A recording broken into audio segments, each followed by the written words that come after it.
आगामी गणेशोत्सवाच्या पार्श्वभूमीवर नाशिक शहरातील भद्रकाली पोलीस ठाण्यात गणेश मंडळ पदाधिकाऱ्यांची बैठक पार पडली। या बैठकीत शहरातील महत्त्वाचे गणेश मंडळाचे अध्यक्ष पदाधिकारी उपस्थित होते। यावेळी पूर्वपरवानगीशिवाय वर्गणी घेतल्यास दंड आकारण्याचा इशारा देण्यात आला। या बैठकीत धर्मादाय आयुक्त यांनी विविध सूचना दिल्या आहेत।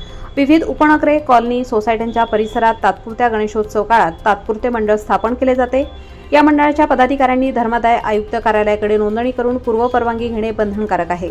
मंडळाचे पदाधिकारी, कार्यकर्ते परिसरातून जेव्हा वर्गणी गोळा करतात तेव्हा उत्सव पार पडल्यानंतर खर्चाचा हिशोब देखील कार्यालयात सादर करणे कायद्याने अनिवार्य असते, हे लक्षात घ्यावे।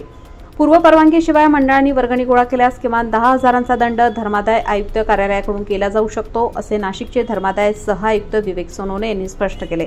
या बैठकीत गणेश मंडळ पदाधिकाऱ्यांमध्ये मिरवणूक नंबरवरून वाद सुरू झाल्याने हे शिबिर आटोपते घेण्यात आले।